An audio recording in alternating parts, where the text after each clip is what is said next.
Hello boys, welcome you again in another online class of Hindu religion of class 8. We were doing chapter 7 ideal biographies. In last class we have known about Swami Vivekananda. Today we will know about Thakur Nigamananda. So let us start about Thakur Nigamananda. Let us first know where he has born. Brahmin Bhuvan Mohan Bhattacharya and Manik Sundari was name of the parents of Thakur Nigamananda. Bhuvan Mohan, that means the father of Thakur Nigamananda, was inhabitant of Kutubpur village in Meherpur district, but Thakur Nigamananda was born in Radhakantapur village, which was his maternal uncle's house. That means his mother belongs to that village. He took birth in 1287 Bangla and 1880 in English on Thursday in Jhulon Purnima night. His name was Nolinikanto Bhattacharya in childhood because his two eyes were looking like lotus, or in Bangla it is called Nolini. At the age of 7, he started his education and proved his merit along with play and recklessness. He was so meritorious during his study. That's why he finished his primary education successfully and admitted into Middle English of Dariyapur school, for which he started to live in his maternal uncle's home, because Dariyapur was very near from his maternal house. At the age of 11, his Upanayan was held and religious tendency arose in him. He read Ramayana, Mahabharata regularly and recited the Gayatri Mantra thrice a day. But he rejected the caste system and didn't like the false pride of Brahmin with his age. He asserted to be logical, but he would concede if he realized that he was wrong. That means he always guide himself as logical way, in a logical way, but if he was wrong and somebody can prove his guilty, then he was stop at once. Nalini's grandfather was great Bankim Chandra Chattopadhyay, who has a great affection to him. They both loved each other a lot and used to discuss on many issues. When Bankim Chandra and Manik Sundari had died within few days, it had a great impression on Nalini's mind. Actually, Bankim Chandra was died before his English examination. After that, that was great impression on his mind, and transience of human life moved him very much. After passing the examination, he totally changed and lost faith in God, Brahmins, religions, scriptures. Losing faith in God, he turned to theatre, drama and literature along with charity work for people.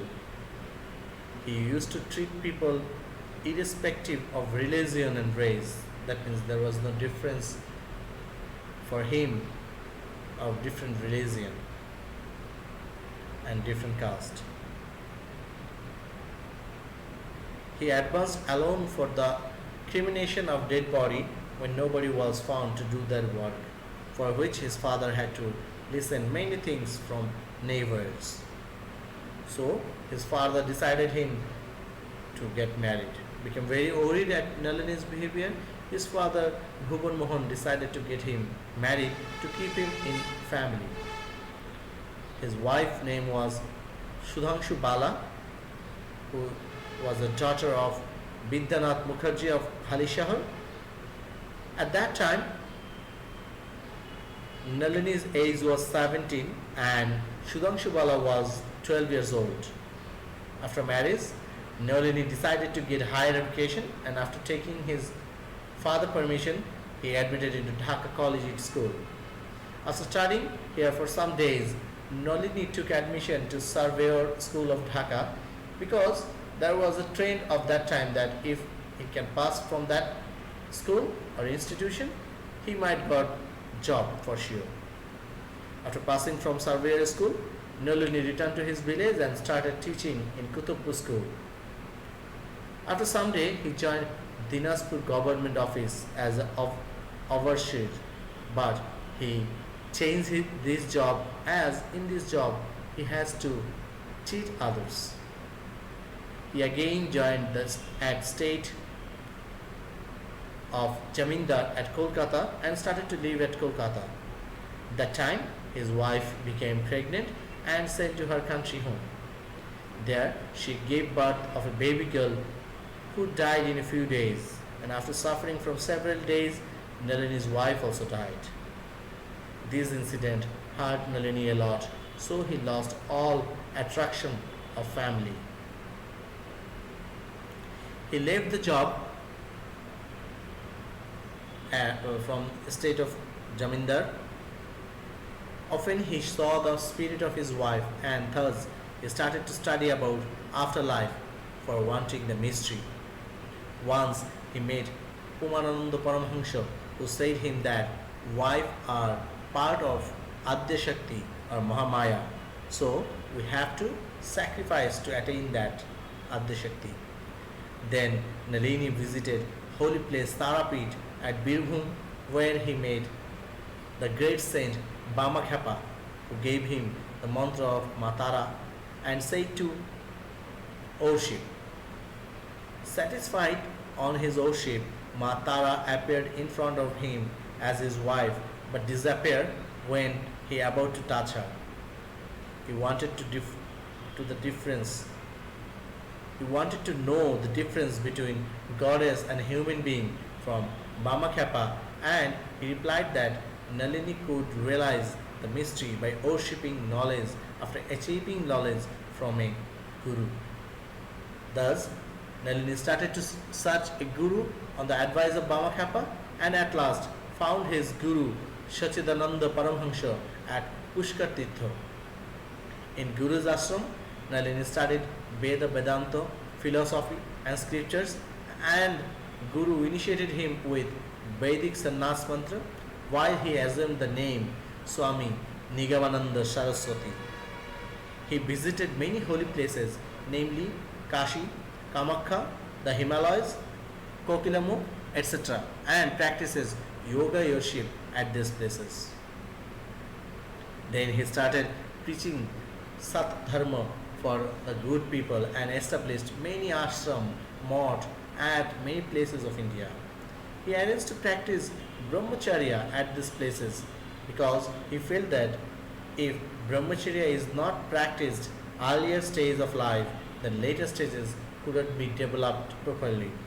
He also emphasized on garhastha for forming family and set examples of serving people, established agro farm, cattle rearing, orphans, school and charitable medical centers.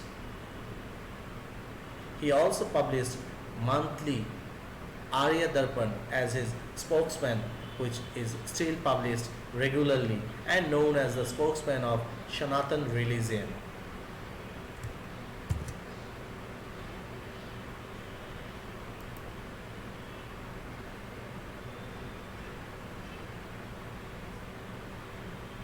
He also wrote many books, namely Yogi Guru, Gyani Guru, Tantric Guru, Premik Guru, Brahmacharya Sadhan, Vedanta Vivek, Tattvamala, to spread his philosophy. His way was Shankarer Mad Gauranger Path. That means he used to follow the devotion of Gauranga Sri Chaitanya and the advices of Shankar for achieving Adya Brahmanjan through service and devotion. There are thousands of Saraswati Sanghas to spread Sat Dharma in Bangladesh. Thakur Nigamananda, who was successful in 4 ways of sadhana, namely Tantra, Yogi, Gyan and Prem, breathed his last in 13 Agrahayam at 1:15 p.m. in 1342 in Bangla and 1935 in English. So that's all about Thakur Nigamanando. If you have any question about Thakur Nigamanando, you can ask on the comment section. Later we will discuss another biography from the book.